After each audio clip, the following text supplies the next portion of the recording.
2014 সালের শেষের দিক। কুমিল্লা জেলার এক শান্ত গ্রাম, দৌলতপুর। গ্রামের একদম শেষ প্রান্তে ছিল একটা পুরনো আধা ভাঙা দোতলা বাড়ি। বছরের পর বছর কেউ সেখানে থাকত না। লোকজন বলতো ওই বাড়ির দ্বিতীয় তলার একটা ঘরে আয়না আছে, যেটা নাকি রাতের বেলা ঢেকে না রাখলে সমস্যা হয়। কিন্তু এগুলো ছিল শুধু গল্প, অন্তত সবাই তাই ভাবত। সেই বাড়িটাই কিনে নেয় আরিফ নামের একজন স্কুল শিক্ষক। পরিবারে তার স্ত্রী নীলা আর 12 বছরের মেয়ে তৃষা। বাড়িতে ওঠার প্রথম কয়েকদিন সব স্বাভাবিক ছিল, কিন্তু সমস্যা শুরু হয় একেবারে অদ্ভুতভাবে।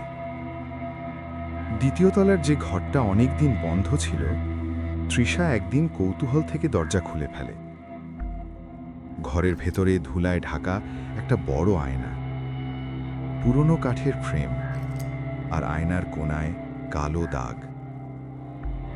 নীলা সাথে সাথে বলে, এই ঘরে একা আসবি না, কারণ বাড়ি কিনতে গিয়ে আগের মালিক একটা কথা বলেছিল, রাতে আয়নাটা ঢেকে রাখবেন।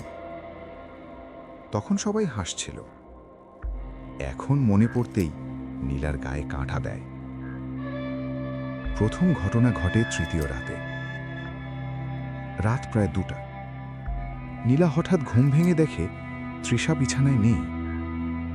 সে উঠে পুরো বাড়ি খুঁজে দেখে। শেষে দ্বিতীয় তলার ঘরের সামনে এসে থামে। দরজা আধা খোলা। ভেতরে তাকিয়ে নীলা জমে যায়। তৃষা আয়নার সামনে দাঁড়িয়ে আছে, চোখ বন্ধ, ঠোঁট নড়ছে। মনে হচ্ছিল সে কারো সাথে আস্তে আস্তে কথা বলছে। পরদিন সকালে তৃষার কিছুই মনে নেই। সে শুধু বলে, আমি রাতে একটা স্বপ্ন দেখেছিলাম, কেউ আমাকে ডাকছিল। আরিফ বিষয়টা গুরুত্ব দেয় না, কিন্তু এরপর থেকে প্রতিদিন রাতেই একই ঘটনা ঘটতে থাকে। ধীরে ধীরে তৃষার আচরণ বদলেতে শুরু করে। একা একা বসে থাকে, খাতায় অদ্ভুত চিহ্ন আঁকে, আয়নার সামনে দাঁড়িয়ে ফিসফিস করে। গ্রামের এক বৃদ্ধ জানালেন, অনেক বছর আগে এই বাড়িতে এক ব্যক্তি থাকতেন, যিনি নাকি তান্ত্রিক সাধনা করতেন।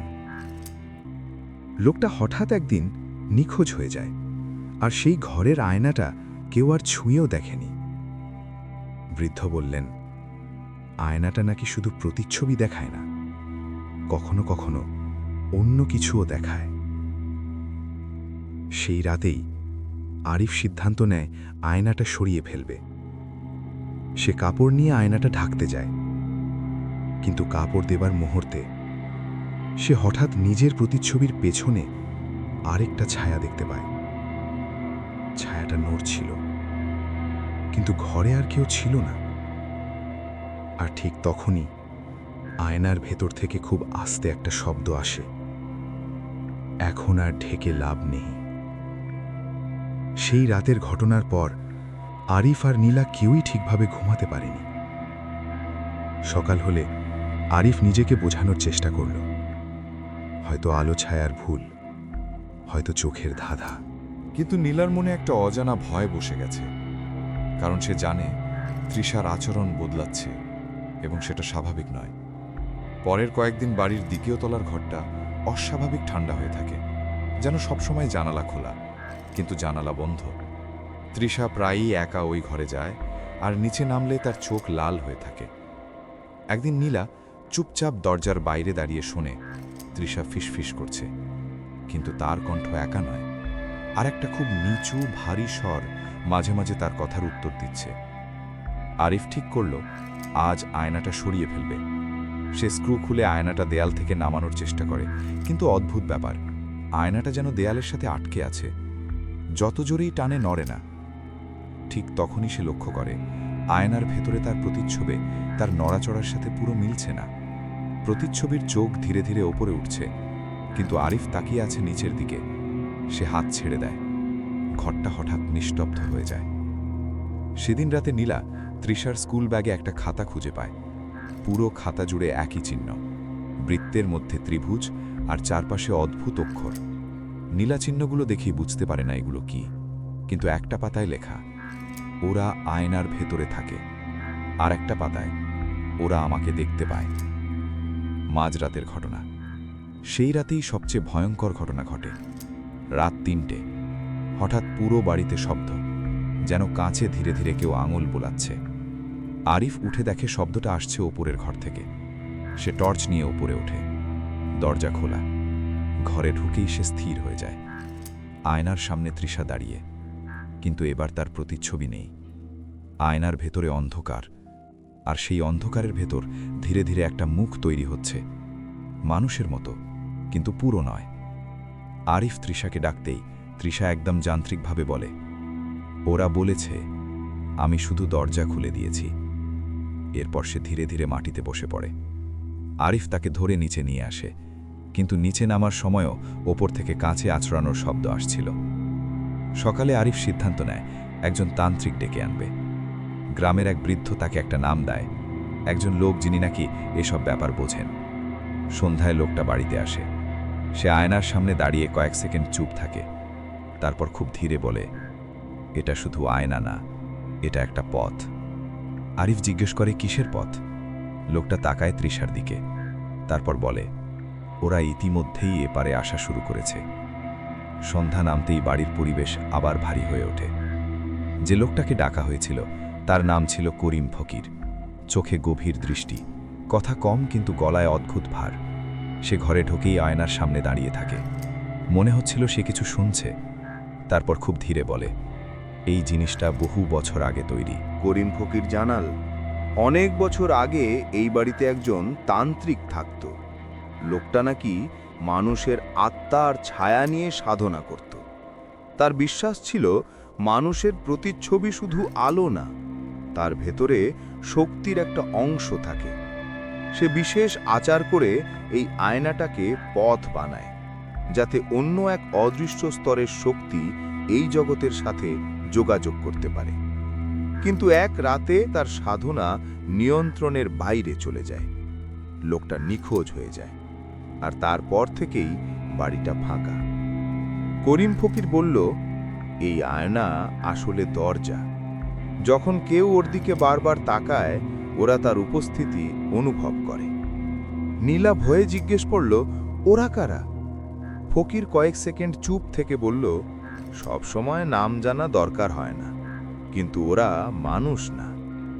ফকির তৃষার দিকে তাকিয়ে বলল, ওকে ওরা বেছে নিয়েছে, কারণ তৃষা সবচেয়ে বেশি সময় আয়নার সামনে কাটিয়েছে, আর তার মন সবচেয়ে সহজে প্রভাবিত হয়েছে। সে বলল, যত দ্রুত আয়নাটা বন্ধ না করা যায়, ওরা পুরোপুরি এই দিকের নিয়ন্ত্রণ নিতে পারে। ফকির আয়নার সামনে লাল কাপড়, ধূপ আর কিছু মন্ত্র নিয়ে বসে। ঘরের বাতাস ধীরে ধীরে ভারী হয়ে ওঠে, তাপমাত্রা কমে যায়। হঠাৎ আয়নার ভেতরের কাঁচ কালচে হয়ে যায়। মনে হচ্ছিল ভেতর থেকে কেউ চাপ দিচ্ছে। তৃষা হঠাৎ চোখ খুলে বলে, ওরা যেতে চায় না। তার গলাটা তার নিজের মতো শোনাচ্ছিল না। ফকির মন্ত্র পড়তে পড়তে হঠাৎ থেমে যায়। তার কণ্ঠ কেঁপে ওঠে, এটা অনেক বেশি শক্তিশালী, এটা শুধু একটা সত্তা না। ঠিক তখনই আয়নার ভেতরে একাধিক ছায়া নড়তে শুরু করে, যেন অনেকগুলো মুখ একসাথে তাকিয়ে আছে। নীলা কেঁদে ওঠে। আরিফ স্থির হয়ে যায়। হঠাৎ তৃষা দাঁড়িয়ে পড়ে। সে ধীরে ধীরে আয়নার দিকে হাঁটে। ফকির চিৎকার করে, ওকে থামান! কিন্তু যেন কেউ তার শরীর নিয়ন্ত্রণ করছে। তৃষা আয়নার সামনে দাঁড়িয়ে হাত বাড়ায়, আর ঠিক সেই মুহূর্তে আয়নার ভেতর থেকে একটা হাত বের হতে চেষ্টা করে। কাঁচ ফুলে উঠছে, যেন ভেতর থেকে কেউ চাপ দিচ্ছে। ফকির হঠাৎ মন্ত্র বদলে দেয়। তার গলায় আতঙ্ক স্পষ্ট, এটা এখন বন্ধ না করলে দরজা পুরো খুলে যাবে। ঘরের আলো ঝাপসা হয়ে যায়, ধূপের ধোঁয়া ঘন হয়ে ওঠে। আরিফ তৃষাকে টানতে যায়। ঠিক তখনই আয়নার ভেতর থেকে খুব স্পষ্ট একটা কণ্ঠ শোনা যায়, এখন আর ফিরতে পারবে না। ঘরের বাতাস এত ভারী হয়ে উঠেছিল যে শ্বাস নিতে কষ্ট হচ্ছিল।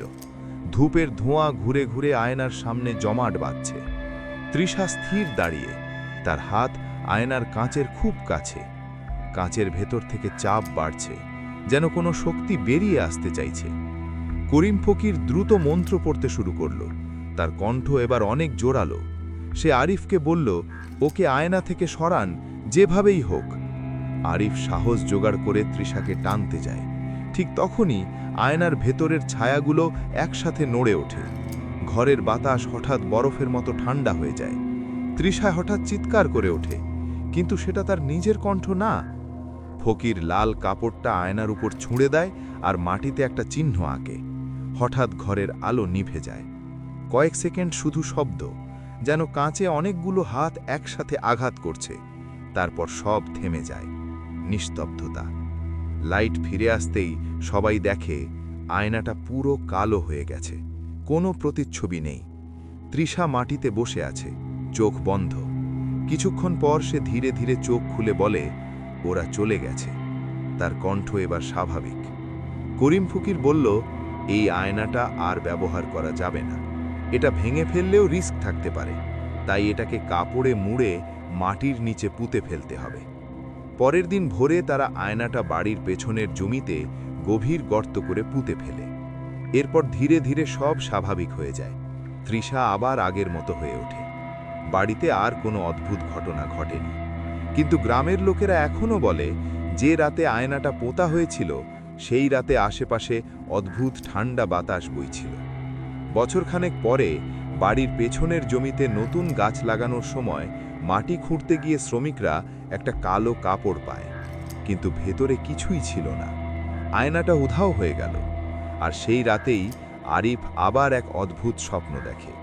সে একটা অন্ধকার ঘরে দাঁড়িয়ে, সামনে একটা আয়না। আয়নায় তার প্রতিচ্ছবি নেই, শুধু ভেতর থেকে একটা ফিসফিস, দরজা একবার খুললে পথ কখনো পুরো বন্ধ হয় না। এই ঘটনাটা স্থানীয়দের কাছে অনেক দিন আলোচনার বিষয় ছিল। অনেকে এটাকে মানসিক চাপ বলেছে, অনেকে অতিপ্রাকৃত ঘটনা। কিন্তু যারা সেই বাড়িতে থেকেছে তারা জানে, কিছু জিনিস আছে যেগুলো ব্যাখ্যা করা যায় না।